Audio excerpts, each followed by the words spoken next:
Hello friends, welcome to Jagran IAS PCS. ये 4 April Indian Express में जो भी न्यूज़ आर्टिकल आपके यूपीएससी और पीसीएस एग्जाम के लिए इंपॉर्टेंट हो सकता है, उसका एनालिसिस है।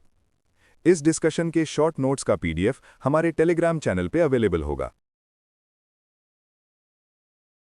चलिए शुरू करते हैं फर्स्ट न्यूज़ आर्टिकल के साथ, जो कि एडिटोरियल पेज का है और इंटरनेशनल रिलेशन से रिलेटेड है। यूएसए और चाइना अपने रिलेशंस को धीरे धीरे रिकैलिब्रेट कर रहे हैं। ये सिर्फ लीडर्स का टेम्परेरी चेंज नहीं है, बल्कि ग्लोबल पावर स्ट्रक्चर में एक डीप शिफ्ट चल रहा है जो लॉन्ग टर्म तक रहेगा। पहले यूनाइटेड स्टेट्स और चाइना के बीच आइडियोलॉजिकल राइवलरी, डेमोक्रेसी और कम्युनिज्म के बीच ज्यादा विजिबल थी, लेकिन अब सिचुएशन चेंज हो रही है। अब दोनों के बीच फोकस ज्यादा इकोनॉमिक कंपटीशन पर आ गया है। मतलब दोनों ओपनली एक दूसरे के अगेंस्ट अग्रेसिव टोन में नहीं बोल रहे, लेकिन कंपटीशन खत्म नहीं हुआ है। ये राइवलरी अब थोड़ी सटल हो गई है, पर रियल में उतनी ही स्ट्रांग है। इसके साथ एक और इम्पॉर्टेंट चेंज हो रहा है। यूनाइटेड स्टेट्स का स्ट्रेटेजिक फोकस जो पहले इंडो पैसिफिक रीजन पर था, जहां इंडिया एक इम्पॉर्टेंट पार्टनर माना जाता था, अब धीरे धीरे शिफ्ट हो रहा है। यूएस अब अपने खुद के रीजन और डोमेस्टिक प्रायोरिटीज पर ज्यादा ध्यान दे रहा है। इसका सीधा इम्पैक्ट ये है कि इंडिया की इंपॉर्टेंस यूएस के लिए थोड़ी कम हो सकती है कंपेयर टू पहले। दूसरी तरफ चाइना ने अपनी स्ट्रैटेजी काफ़ी सिस्टमैटिक तरीके से बिल्ड की है। चाइना ने एनर्जी के सोर्सेज डाइवर्सिफाई किए हैं, बड़े लेवल पर ऑयल रिजर्व्स बनाए हैं और रिन्यूएबल एनर्जी जैसे सोलर, इलेक्ट्रिक व्हीकल्स और बैटरी टेक्नोलॉजी में ग्लोबल लीडरशिप हासिल कर ली है। इसका मतलब ये है कि अगर कोई ग्लोबल क्राइसिस होता है, जैसे रीसेंट ईरान वॉर से एनर्जी शॉक, तो चाइना कंपैरेटिवली बेटर प्रिपेयर्ड है। आज के टाइम पर एक बड़ा स्ट्रक्चरल शिफ्ट भी देखने को मिल रहा है। दुनिया धीरे धीरे पेट्रो स्टेट से इलेक्ट्रो स्टेट्स की तरफ जा रही है। पहले ऑयल पावर काफ़ी इंपॉर्टेंट थी, लेकिन अब इलेक्ट्रिसिटी और ग्रीन टेक्नोलॉजी का इंपॉर्टेंस बढ़ रहा है। इस नए सिस्टम में चाइना की पोजीशन काफ़ी स्ट्रांग है, क्योंकि उसका रिन्यूएबल एनर्जी सप्लाई चेन्स में डोमिनेंस है। अब अगर इंडिया के पर्सपेक्टिव से देखें, तो सबसे बड़ा चैलेंज ये है कि जो पहले इंडिया यूनाइटेड स्टेट्स के थ्रू इनडायरेक्टली चाइना को बैलेंस करता था, उसकी यूटिलिटी अब कम हो रही है। यूनाइटेड स्टेट्स अब एक डिस्ट्रैक्टेड पावर लग रहा है, और वो हर सिचुएशन में इंडिया के फेवर में स्टैंड ले, ये ज़रूरी नहीं है। इसके साथ एक रिस्क ये भी है कि कभी-कभी यूनाइटेड स्टेट्स और चाइना आपस में डील्स कर सकते हैं, जिसमें इंडिया के इंटरेस्ट्स को इग्नोर किया जा सकता है। टेक्नोलॉजी के फील्ड में भी एक नया चैलेंज आ रहा है। आर्टिफिशियल इंटेलिजेंस का ग्लोबल लैंडस्केप अब 2 मेजर कैंप्स में डिवाइड होता दिख रहा है, एक यूनाइटेड स्टेट्स का इकोसिस्टम और दूसरा चाइना का। इंडिया के लिए दोनों में से किसी एक पर फुल्ली डिपेंड रहना स्ट्रेटेजिक रिस्क हो सकता है। इसलिए इंडिया के लिए अपना खुद का सॉवरेन एआई सिस्टम डेवलप करना बहुत ज़रूरी हो जाता है। इसके अलावा यूनाइटेड स्टेट्स और पाकिस्तान के रिलेशंस में भी थोड़ा ईजीनेस देखने को मिल रहा है। ये चेंज शायद लिमिटेड और टैक्टिकल हो, लेकिन इससे पाकिस्तान को थोड़ा लेवरेज मिलता है। और जब हम चाइना पाकिस्तान रिलेशन को देखते हैं, तो वो ऑलरेडी स्ट्रांग है। इसलिए ये डेवलपमेंट इंडिया के लिए एक एडिशनल कंसर्न क्रिएट करता है। अब सबसे इंपॉर्टेंट सवाल ये है कि इंडिया को क्या करना चाहिए। सबसे पहली बात, ऑथर के अकॉर्डिंग इंडिया को यूनाइटेड स्टेट्स से अपनी एक्सपेक्टेशंस को रियलिस्टिक बनाना होगा। डिफेंस, टेक्नोलॉजी और मैरिटाइम एरियाज में कोऑपरेशन जरूर कंटिन्यू करना चाहिए, लेकिन ब्लाइंडली डिपेंड नहीं होना चाहिए। दूसरी बात, चाइना के साथ इंडिया को एक बैलेंस्ड अप्रोच रखनी होगी। बॉर्डर इश्यूज पर इंडिया को फर्म रहना होगा, specially line of actual control पर पीस को प्राइमरी कंडीशन बनाना होगा। साथ ही डिप्लोमैटिक और इकोनॉमिक एंगेजमेंट को कंप्लीटली बंद भी नहीं करना चाहिए। ये एक तरह का ड्यूअल अप्रोच होगा, जहां कंपटीशन और कोऑपरेशन दोनों साथ साथ चलेंगे। तीसरी और सबसे क्रिटिकल बात है सेल्फ रिलायंस। इंडिया को चाइना पर अपनी डिपेंडेंसी कम करनी होगी, लेकिन साथ ही यूनाइटेड स्टेट्स पर भी ओवर डिपेंडेंस से बचना होगा। इसके लिए इंडिया को अपने टेक्नोलॉजी इकोसिस्टम, एआई कैपेबिलिटीज और ग्रीन एनर्जी सेक्टर में स्ट्रांग इन्वेस्टमेंट करना होगा। एक और इंपॉर्टेंट माइंडसेट चेंज की जरूरत है। इंडिया को खुद को सिर्फ एक मिडिल पावर के रूप में देखना बंद करना होगा। अगर लॉन्ग टर्म में ग्लोबल इन्फ्लुएंस चाहिए, तो इंडिया को अपनी पॉलिसीज और कैपेबिलिटीज को इस तरह डेवलप करना होगा कि वो एक मेजर पावर बन सके। साथ ही इंडिया को अपने नेबरहुड पर भी फोकस बढ़ाना होगा। नेबरहुड फर्स्ट पॉलिसी और एक्ट ईस्ट पॉलिसी को एक्टिवली परस्यू करना जरूरी है, क्योंकि स्ट्रांग रीजनल प्रेजेंस ही ग्लोबल इन्फ्लुएंस का बेस होता है। अगर इस पूरे डिस्कशन को एक लाइन में समझें, तो इंडिया को एक साथ 3 चीजें करनी होंगी। जहां पॉसिबल हो वहां एंगेज करें, जहां जरूरी हो वहां डिटर करें, और सबसे इंपॉर्टेंट अपनी इंटरनल कैपेबिलिटीज को बिल्ड करें, चाहे वो मिलिट्री हो, इकोनॉमिक हो या टेक्नोलॉजिकल। ये बैलेंस्ड और लॉन्ग टर्म अप्रोच ही इंडिया को इस चेंजिंग ग्लोबल ऑर्डर में स्ट्रांग पोजीशन दे सकती है। आगे बढ़ते हैं नेक्स्ट आर्टिकल की ओर। नेक्स्ट न्यूज़ आर्टिकल इकोनॉमी से रिलेटेड है। इंसॉल्वेंसी एंड बैंक्रप्सी कोड, इसमें नए अमेंडमेंट्स लाए गए हैं, सो न्यूज़ में है। आईबीसी को 2016 में इंट्रोड्यूस किया गया था एक सिंपल ऑब्जेक्टिव के साथ। अगर कोई कंपनी अपना लोन वापस नहीं कर पाती है तो उसको या तो रिवाइव किया जाए या फिर उसको लिक्विडेट करके लेंडर्स का पैसा रिकवर किया जाए। मतलब फोकस था टाइम बाउंड रेजोल्यूशन पर, ताकि बैंकिंग सिस्टम पर प्रेशर कम हो। लेकिन प्रैक्टिकल लेवल पर क्या प्रॉब्लम आई? सबसे बड़ी प्रॉब्लम थी डीले।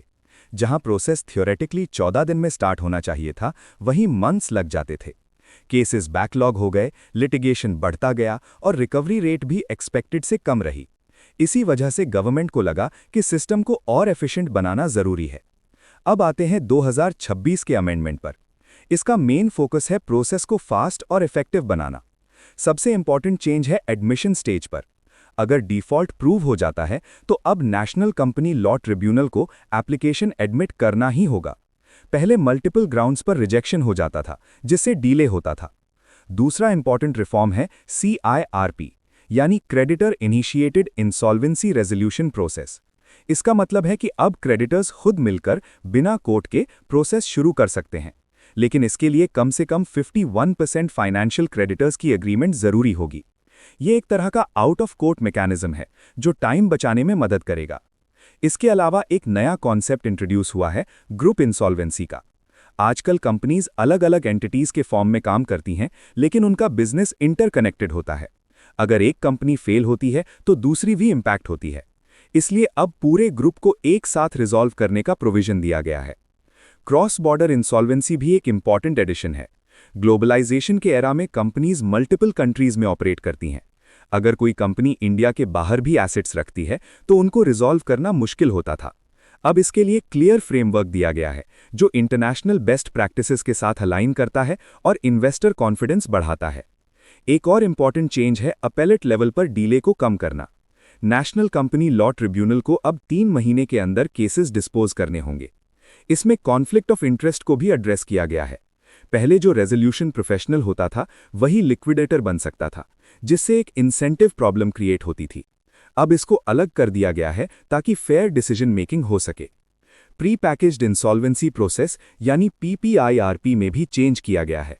वोटिंग थ्रेशोल्ड को 66% से घटाकर 51% कर दिया गया है, जिससे डिसीजन लेना आसान हो जाएगा। साथ ही इंसॉल्वेंसी और बैंक्रप्सी बोर्ड को और पावर्स दी गई हैं ताकि वो टाइमलाइंस और कंडक्ट स्टैंडर्ड्स सेट कर सके। और एक इंटरेस्टिंग रिफॉर्म ये है कि कुछ ऑफेंसेस के लिए क्रिमिनल पेनल्टीज को हटाकर सिविल पेनल्टीज कर दिया गया है, क्योंकि हर डीले या फेलियर मलिशियस इंटेंट से नहीं होता। अब एक इंपॉर्टेंट कंसेप्चुअल क्लैरिटी भी समझनी जरूरी है। गवर्नमेंट ने क्लियरली बोला है कि आईबीसी का ऑब्जेक्टिव रिकवरी नहीं बल्कि रेजोल्यूशन है। मतलब फोकस है बिजनेस को बचाना, उसकी वैल्यू प्रिजर्व करना, ना कि सिर्फ पैसा वसूल करना। अगर डेटा देखें तो दिसंबर 2025 तक 1376 कंपनीज का रेजोल्यूशन हो चुका है और लगभग 4.11 लाख करोड़ रुपए रिकवर किए गए हैं। रिकवरी रेट अराउंड 34% रहा है, जो कि मिक्स्ड परफॉर्मेंस को शो करता है। तो ओवरऑल अगर एक लाइन में समझें तो ये अमेंडमेंट आईबीसी को ज्यादा फास्ट, फ्लेक्सिबल और ग्लोबली अलाइंड बनाता है। ये रिफॉर्म्स इन्वेस्टर्स का ट्रस्ट बढ़ाएंगे, लिटिगेशन कम करेंगे और स्ट्रेस्ड कंपनीज को जल्दी रिवाइव करने में मदद करेंगे। यूपीएससी पर्सपेक्टिव से आपको ये समझना है कि ये reform economic governance, financial stability और ईज ऑफ डूइंग बिजनेस के लिए बहुत इंपॉर्टेंट स्टेप है। नेक्स्ट न्यूज आर्टिकल है आर्टेमिस 2। ये एक बहुत इंपॉर्टेंट डेवलपमेंट है जो फ्यूचर के स्पेस एक्सप्लोरेशन को डिफाइन करेगा। अगर आप थोड़ा हिस्ट्री याद करें तो लास्ट टाइम ह्यूमंस मून की तरफ 1972 में गए थे, जब अपोलो प्रोग्राम चल रहा था। उस समय का मेन ऑब्जेक्टिव था कंपटीशन, एक तरह का रेस यूएस और सोवियत यूनियन के बीच। लेकिन अब जो आर्टेमिस मिशन है वो एक नए एरा को रिप्रेजेंट करता है। इस बार अप्रोच काफी डिफरेंट है। नासा का आर्टेमिस 2 मिशन मून पर लैंडिंग नहीं करेगा, बल्कि एस्ट्रोनॉट्स को मून के पास ले जाकर उन सिस्टम्स को टेस्ट करेगा जो फ्यूचर मिशंस के लिए जरूरी हैं। मतलब ये एक प्रेपरेशन मिशन है जिसका मेन एम है आगे आने वाले लूनर लैंडिंग मिशंस को सेफ और सक्सेसफुल बनाना। अब सवाल आता है कि मून में इतनी इंटरेस्ट क्यों है? इसका आंसर है मून का साउथ पोल। साइंटिस्ट्स को लगता है कि वहां पर आइस डिपॉजिट्स मौजूद हैं, ये आइस बहुत वैल्यूएबल है क्योंकि इसे पानी में कन्वर्ट किया जा सकता है और फिर उससे ऑक्सीजन और हाइड्रोजन बनाया जा सकता है। ऑक्सीजन एस्ट्रोनॉट्स के लिए ज़रूरी है और हाइड्रोजन रॉकेट फ्यूल के रूप में यूज़ हो सकता है। इसका मतलब है कि मून फ्यूचर में एक तरह का स्पेस स्टेशन या फ्यूल स्टेशन बन सकता है, जहां से और दूर के मिशंस जैसे मार्स के लिए लॉन्च किया जा सके। इसके अलावा मून एक साइंटिफिक ट्रेजर भी है। अर्थ पर तो टेक्टोनिक एक्टिविटी, वेदर और इरोजन की वजह से पुरानी चीज़ें डिस्ट्रॉय हो जाती हैं, लेकिन मून पर ऐसा नहीं होता। इसलिए मून को एक आर्काइव माना जाता है जो सोलर सिस्टम के बिलियंस ऑफ ईयर्स पुरानी हिस्ट्री को प्रिजर्व करके रखता है। इसके स्टडी से साइंटिस्ट्स ये समझ सकते हैं कि मार्स और वीनस जैसे प्लैनेट्स पर पहले क्या कंडीशंस थीं और क्या वहां लाइफ पॉसिबल थी। लेकिन यहाँ एक इम्पॉर्टेंट जियोपॉलिटिकल एंगल भी है। आज के टाइम में स्पेस एक्सप्लोरेशन सिर्फ साइंस तक लिमिटेड नहीं है, ये एक नई कंपटीशन बन रही है, स्पेशली यूएस और चाइना के बीच। दोनों कंट्रीज मून पर अपनी प्रेजेंस एस्टैब्लिश करना चाहते हैं। आर्टेमिस प्रोग्राम के थ्रू यूएस ने आर्टेमिस अकॉर्ड्स लॉन्च किया है, जिसे 50 से ज़्यादा कंट्रीज ने साइन किया है, जिसमें इंडिया भी शामिल है। इसका एम है कि स्पेस एक्सप्लोरेशन के लिए कॉमन रूल्स और कोऑपरेशन को प्रमोट किया जा सके। लेकिन प्रॉब्लम यह है कि ये रूल्स बाइंडिंग नहीं है, मतलब कोई स्ट्रिक्ट इन्फोर्समेंट मैकेनिज्म नहीं है, और रशिया और चाइना जैसे इंपॉर्टेंट कंट्रीज इस अग्रीमेंट का पार्ट नहीं है। इससे फ्यूचर में कॉन्फ्लिक्ट्स का रिस्क बढ़ सकता है, जैसे कि मून के रिसोर्सेज का यूज कैसे होगा या किस एरिया पर कौन कंट्रोल करेगा। तो ओवरऑल अगर हम देखें, आर्टेमिस 2 सिर्फ एक स्पेस मिशन नहीं है, बल्कि एक नए स्पेस एज की शुरुआत है। ये मिशन हमें बताता है कि फ्यूचर में मून एक लेबोरेटरी भी होगा और एक लॉन्च पैड भी। लेकिन साथ ही ये भी क्लियर करता है कि अगर ग्लोबल कोऑपरेशन नहीं हुआ तो स्पेस भी एक बैटलफील्ड बन सकता है। इसलिए ज़रूरी है कि कंट्रीज मिलकर काम करें और स्पेस को ह्यूमन वेलफेयर के लिए यूज़ करें, ना कि राइवलरी के लिए। नेक्स्ट है, इंडिया ने अपनी third nuclear powered ballistic missile submarine INS Aridhaman को इंडक्ट कर लिया है। सबमरीन क्या होती है ये आप जानते ही हैं, लेकिन यहाँ खास बात है न्यूक्लियर पावर्ड और बैलिस्टिक मिसाइल सबमरीन।